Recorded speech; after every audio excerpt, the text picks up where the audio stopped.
ప్రపంచవ్యాప్తంగా ఆ వ్యాధి నివారణకు అసంఖ్యాకంగా పరిశోధనలు చేస్తున్నా ప్రతి ఏటా సదరు వ్యాధితో లక్షలాది మంది ప్రాణాలు కోల్పోతున్నారు. వ్యాధి తీవ్రతను బట్టి చికిత్స తప్ప నివారణకు అవకాశం లేని ప్రాణాంతక వ్యాధి క్యాన్సర్. మానవ శరీరంలో ప్రతి అవయవానికి సోకే అవకాశం ఉన్న క్యాన్సర్ వ్యాధి నిర్ధారణ, వ్యాధి తీవ్రత, చికిత్స తదితర అంశాలపై డి న్యూస్ ప్రత్యేక కథనం. క్యాన్సర్ వ్యాధికి స్త్రీ పురుషుల అన్న లింగ భేదం లేకుండా ఏ వయసు వారికైనా వచ్చే అవకాశాలున్నాయని వైద్య గణాంకాలు చెబుతున్నాయి. పురుషుల్లో గొంతు, కాలేయం, ఊపిరితిత్తులు, పేగు, పురుషాంగంలో ఏర్పడే ప్రోస్టేట్ క్యాన్సర్ ఎక్కువగా వస్తున్నాయని సంబంధిత వైద్య నిపుణులు అంటున్నారు. క్రమశిక్షణ లేని ఆహారపు అలవాట్లు, పొగాకు ఉత్పత్తుల వాడకం, మద్యపానం, లైంగిక వ్యాధులు, సరైన పరీక్షలు చేయని రక్త మార్పిడి ద్వారా క్యాన్సర్ సోకే అవకాశం ఏర్పడుతుందని చెబుతున్నారు. అయితే సాధారణంగా 50 సంవత్సరాలు దాటిన పురుషులకు ప్రోస్టేట్ గ్రంథి వాపు, ఇన్ఫెక్షన్లు తలెత్తే అవకాశం ఉంటుందని, వైద్యం, ఆపరేషన్ తర్వాత కూడా ఒక్కోసారి మరలా తిరగబెట్టవచ్చని, కొంతమందిలో క్యాన్సర్ లక్షణాలు బయటపడే అవకాశం ఉంటుందని తెలిపారు. పురుషుల్లో మూత్రం ఎక్కువగా రావడం, క్రమేపీ బరువు తగ్గడం, వెన్నుముక నొప్పి, మూత్రం, వీర్యంలో రక్తం పడ్డం లాంటి లక్షణాలు ఉంటే వెంటనే సంబంధిత వైద్యులను సంప్రదించి పరీక్షల ద్వారా వ్యాధి నిర్ధారణ చేయించుకోవాలని సూచిస్తున్నారు. 1,00,000 మంది పురుషుల్లో 5 నుండి 6% ఈ వ్యాధి బారిన పడుతున్నారని, 2040 నాటికి రెండింతలయ్యే అవకాశం ఉందని గణాంకాలు వెల్లడిస్తున్నాయి. ప్రోస్టేట్ గ్రంథిని తొలగించడం ద్వారా ప్రోస్టేట్ క్యాన్సర్ వ్యాధిని పూర్తిగా నయం చేసేందుకు అవకాశం ఉందని వైద్యులు చెప్పారు. మగవాళ్ళల్లో అతి ప్రాముఖ్యంగా అంటే మోస్ట్ కామన్గా వచ్చే క్యాన్సర్ ఏదైనా ఉందంటే అది ప్రోస్టేట్ క్యాన్సర్ అండి. ప్రోస్టేట్ క్యాన్సర్ అంటే ప్రోస్టేట్ గ్రంథి అని మగవాళ్ళందరిలో ఉంటుంది. అది మూత్రం సంచి క్రింది భాగాన ఒక గ్రంథి రూపంలో ఉంటుంది అనమాట. అది నార్మల్గా 20 గ్రాముల లోపల ఉంటుంది. దాని సైజు 50-60 వేలు పైబడిన వాళ్ళలో రావటం. 2 ఫ్యామిలీ హిస్టరీ అంటారు. కుటుంబంలో తన తండ్రికి కానీ లేదా అన్నదమ్ములకు కానీ ఉన్నప్పుడు ఆ క్యాన్సర్ వచ్చేదానికి ఛాన్స్ ఎక్కువ ఉంటుందండి. అలాగే మనం తీసుకునే ఆహారం, మన ఆహారంలో కనుక ఎక్కువ కొవ్వు పదార్థాలు కానీ, నాన్ వెజిటేరియన్ ఫుడ్, మాంసాహారాలు కానీ ఎక్కువ తీసుకోవటం, అలాగే కూరగాయలు, పండ్లు తక్కువగా తీసుకోవటం, ఈ 2 మాంసాహారం ఎక్కువ తీసుకోవడం, కూరగాయల పండు తక్కువ తీసుకోవడం అనేది కూడా ఒక రిస్క్ ఫ్యాక్టర్ అండి.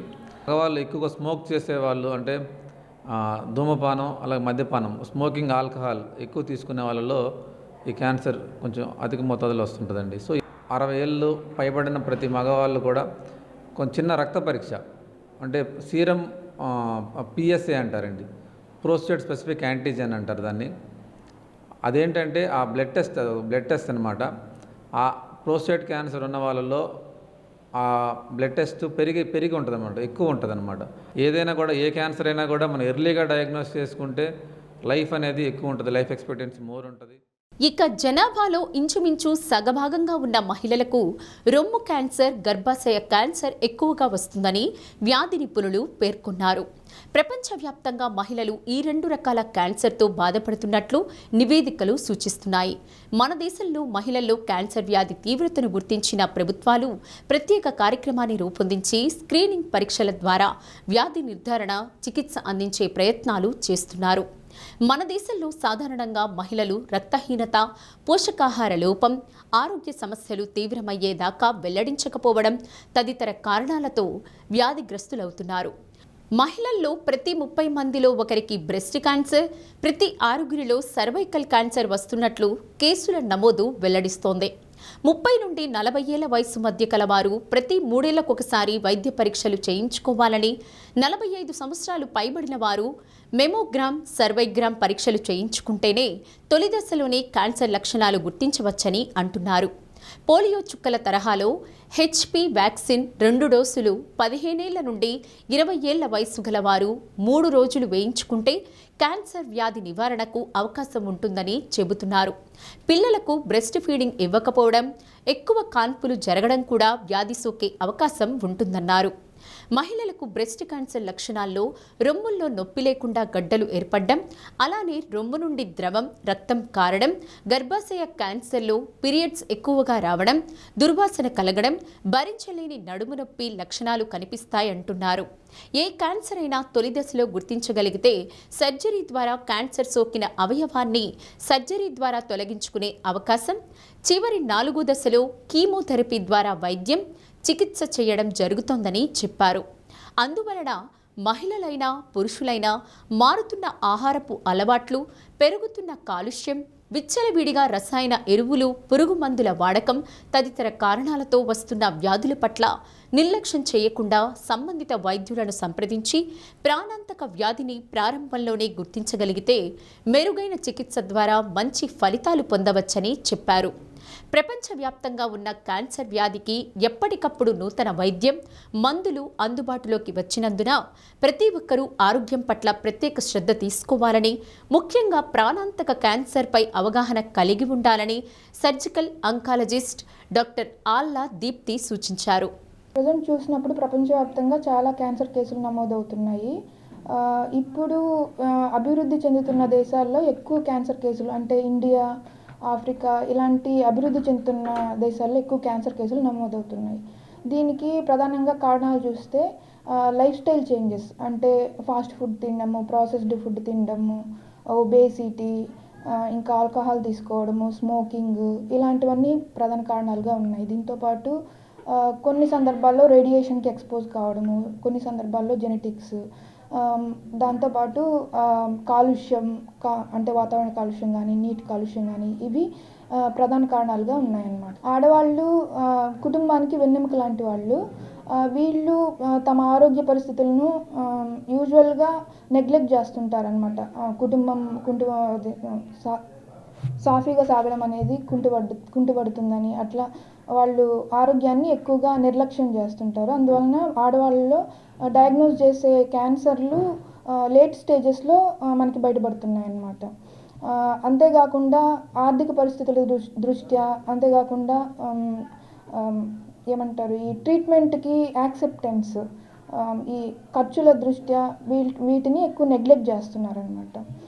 అందువల్ల ఆడవాళ్ళలో ఎక్కువగా లేట్ స్టేజెస్లో బయటపడుతున్నాయి. వాళ్ళ మరణాలకు కూడా ఇవి ఎక్కువగా కారణమవుతున్నాయి. ఈ గణాంకాల దృష్ట్యా మనం చూసుకున్నప్పుడు ప్రతి 30 మందిలో ఒకరికి రొమ్ము క్యాన్సర్ వచ్చే అవకాశం ఉంది మన ప్రధానంగా భారతదేశంలో. అలాగే ప్రతి 6గురికి ఒక సర్వైకల్ క్యాన్సర్ వచ్చే అవకాశం ఉంది. బ్రెస్ట్ క్యాన్సర్ కోసం 30 నుంచి 40 వయసు ఉన్న వాళ్ళు ప్రతి 3 సంవత్సరాలకు ఒకసారి, 40 దాటిన వాళ్ళు ప్రతి సంవత్సరం ఒకసారి మ్యామోగ్రామ్ చేయించుకోవాలి.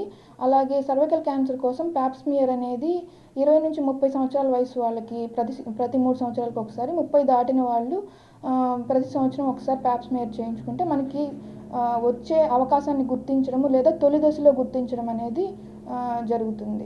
క్యాన్సర్ వ్యాధి నిర్ధారణకు ఏబిసిటి పరికరంతో పాటు అనేక రకాల వైద్య పరీక్షలు అందుబాటులో ఉన్నాయని, హెల్త్ ఇన్సూరెన్స్ ద్వారా ఎన్టీఆర్ ఉచిత వైద్య సేవ ద్వారా క్యాన్సర్ వ్యాధికి వైద్య చికిత్స అందించడం జరుగుతుందని, క్యాన్సర్ బయటపడితే భయపడకుండా సమీపంలోని క్యాన్సర్ ఆసుపత్రికి వెళ్లి వైద్యుల సూచనలు పాటించాలని రేడియాలజీ ఆంకాలజిస్ట్ డాక్టర్ రఘునందన్ తెలిపారు.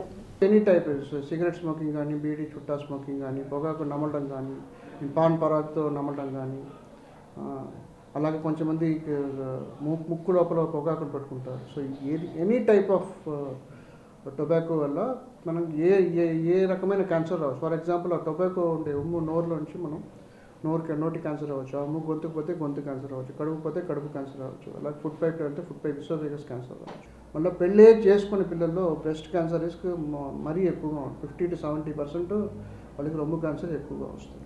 ఇవన్నీ మనం ప్రాక్టీస్లో చూస్తున్నాము.